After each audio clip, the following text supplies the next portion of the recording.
Do I even need to say it? We are living in a wrestling world where we can get Bryan Danielson now, reborn, fighting Kenny Omega. And it's on free TV, which, okay, I'll clarify that for a moment, but yeah, they made this match, and I am legitimately saddened because I could have went to that show. However, COVID was still a concern in the household, thus I was not unable to go to the event, or else I would be singing my praises and insanity on Twitter. It's so fantastic. So Bryan Danielson, it's still going to be hard to get used to calling that again, made his debut in AEW in 5 months after WrestleMania, I must stress, kicking the crap out of the Elite, the Super Elite now, with Adam Cole, baby, joining the team, and helping out and putting over Jungle Boy and all these other younger talents, along with Christian helping out. And Bryan Danielson would, for the next few weeks, call out the Elite, call out Kenny Omega, saying, basically, I'm here to pick a fight. He's basically Buddy Murphy saying, I am here to pick a fight.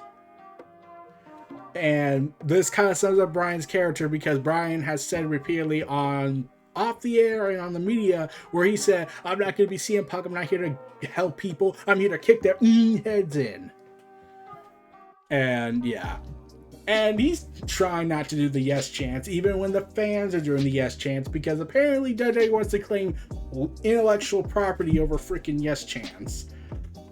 Woohoo! Like, props to Bryan, but even he knows that's not legally binding, because you can't, like this is like basically saying the Fine Bros show just waited a couple of years before they can launch their grand React World plan. Oh god, that's stupid. The fact that Vince thinks he can get away with it is saying something. Oh, don't worry, Dark Side of the Ring will probably demonize his company more so than any performer, any person commenting on the internet. Especially in October when they aired the trial. So, yeah.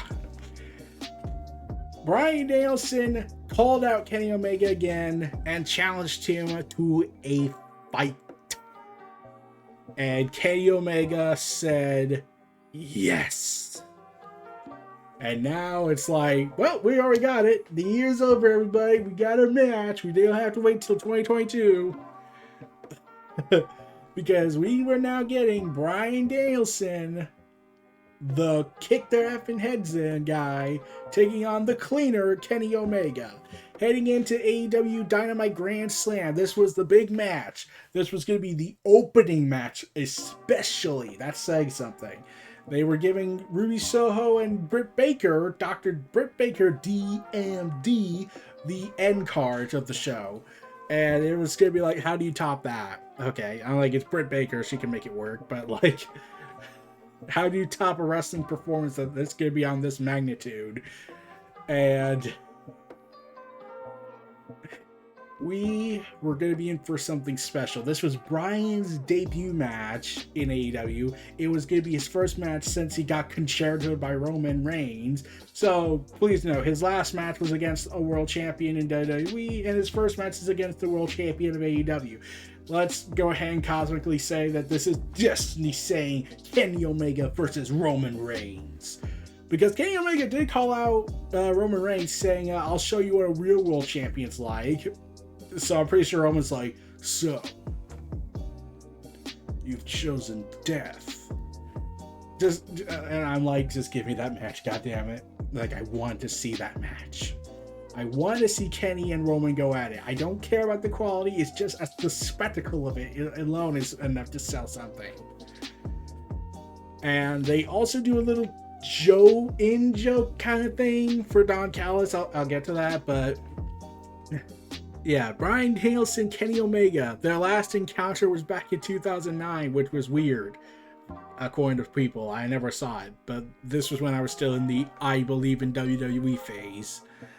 I didn't know any other promotion other than the ones that went out of business. So, yeah. But, Kenny Omega from North Carolina taking on the Bryan Danielson of the world, the Yes Man, the American Dragon. Oh, this was going to be a slobber knocker, as JR would say. Yeah, it was a slobber knocker. They tore the freaking house down. The crowd was just screaming at this anticipation. I was kind of getting a little bit of Hogan and Rock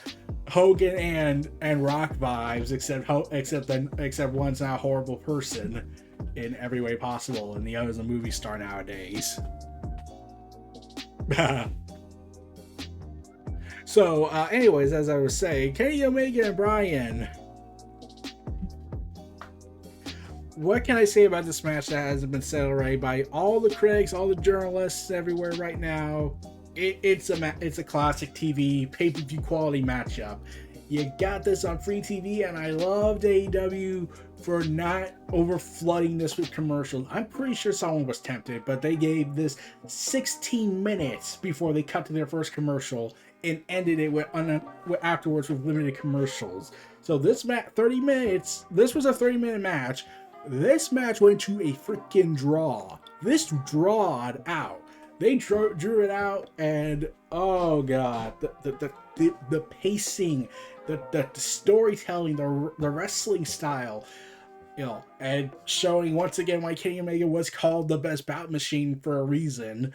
Bryan, this is a match that people were like, oh man, we're gonna get this in Arthur Ashe Stadium, and I'm definitely not condemning my mother to being horrendously tortured for the fact that I could have seen this.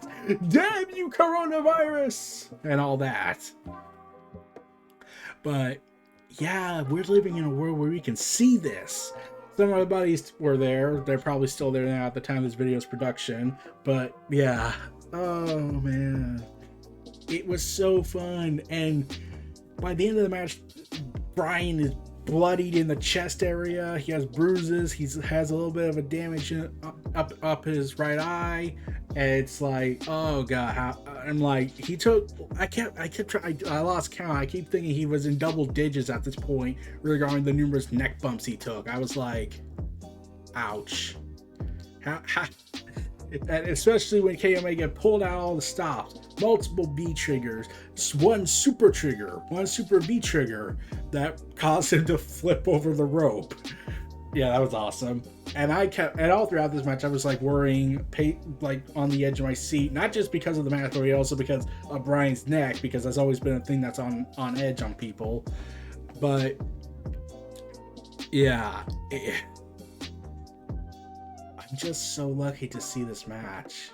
I just really am. And this was a match unrestricted, not kowtow to the traditional style that we would be expecting if AEW wasn't a thing, and Kenny still went there. But yeah, Bryan said the reason why he left WWE was because he did everything. He wanted a new challenge. He wanted a fresh start. He's respectful to WWE. Props to him, despite my personal viewpoints on the company and their more questionable stuff in history. But yeah, props to him for being a class act. He has no reason to be bitter. He's just too nice of a guy at times, just as Undertaker was too loyal. But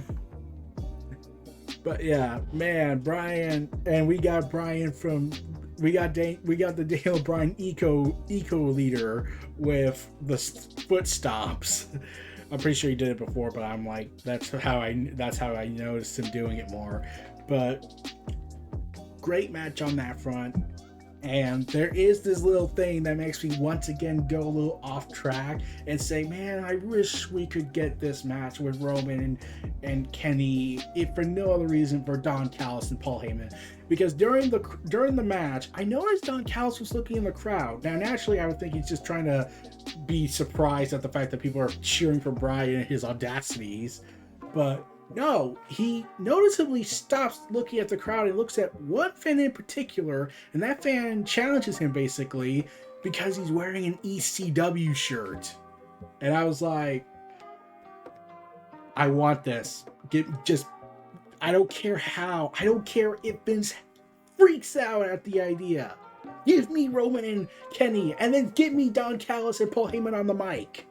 Just have them go at it. Go and reference their history. Go and be Cyrus the Virus on him. Return the favor of a walkie-talkie phone into the back of your head from 2000. Get revenge on that. Like, oh my God, would that be perfect? Like, that would be perfect. That would be perfect. Just give me that story. So, yeah. Kenny Omega and Bryan Danielson, 45 seconds, edge of your seat. You're wanting to see this not end. You want to fight forever, or at least until you have one definitive winner. And they're just brawling and fisticuffs, and it ends 45 seconds and they're still fighting. Bryan's about to put him in the label lock, and then the Elite save the day.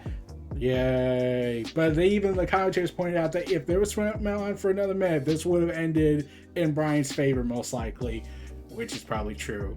And the Super Elite do a triple super kick on Bryan as the heroes of the Jurassic Express and Christian Cage come out to save the day. And the Elite retreat into the night, never to be seen again. And Kenny Omega related posted a tweet saying there's not going to be another rematch. Yeah, Tony Khan's going to say otherwise. Oh, man. I want to see this match again. I really do. And I want to say for the title, but there's a but in this. I need Hangman to dethrone him. Kenny needs to be dethroned first. I would love to see Kenny versus Bryan Danielson for the title, but no, Hangman's the guy that's going to dethrone him. I'm still on that, even with all these roster additions. I'm still on that, and I'm still hoping that's the plan. I was hoping he would show up tonight, but sadly that wasn't the case. So we'll probably see Rochester next week or something. But yeah, but it's gonna be wild, insane, and madness heading into this. And please know, we got one big dream match done. Now we just need to wait for the other. CM Punk versus Kenny Omega. Come on, I know they're tempted. And plus, now we got Bryan could feud with the Elite, and we could get Adam Cole baby versus Daniel Bryan again. Bryan Danielson. And the last match they had was awesome, though it was under terrible circumstances, like mechanical issues. God. But yeah, this was a freaking great match. I was like, oh God. I'm laughing. I'm enjoying this. I'm loving the spectacle of it, and the quality we got with it. It's beautiful. Brings a tear to my eye. Though I'm pretty sure someone on Twitter is going to say that we're like Nazis because someone actually did that when CM Punk returned, because that's a logical correlation to make. No, not really. But I could stretch this out for as long as possible, but I can't. I just want to talk about this one particular match in particular, and then I'll talk about the other matches as the days go by. I just really needed to talk about this. Get this off the air first. Oh man, AEW is on fire, and Tony Khan did say he wants to run Arthur Ashe Stadium once a year. So let's see if they do that. If that works out, props to him. We're gonna have we might have an unofficial 5th pay-per-view, which I would be all right with. And like Punk even did say that it may be 4 to 5 Sundays or Saturdays. But yeah, but if this is free television, all props to them. Like they don't have the 12-month pay-per-view system, so we're good. Oh man, what a time to be a wrestling fan. Kenny Omega, Bryan Danielson, CM Punk, all this opportunity and more might be coming in. Like a fiend, an eater of worlds, a conqueror. Revenge is a confession of pain. But that's in the future, or next week if reports are anything to go by. But we'll see, we'll see. This was Near Reality Entertainment, the WrestleVerse, presenting Bryan Danielson versus Kenny Omega from North Carolina at AEW Dynamite Grand Slam. By God damn it, we're loving this, every moment of it. Feel free to like, comment, subscribe. Check out my content in the description below. Stay tuned for more, and I'll see you all next time. Peace and take care, everyone, and have a good day.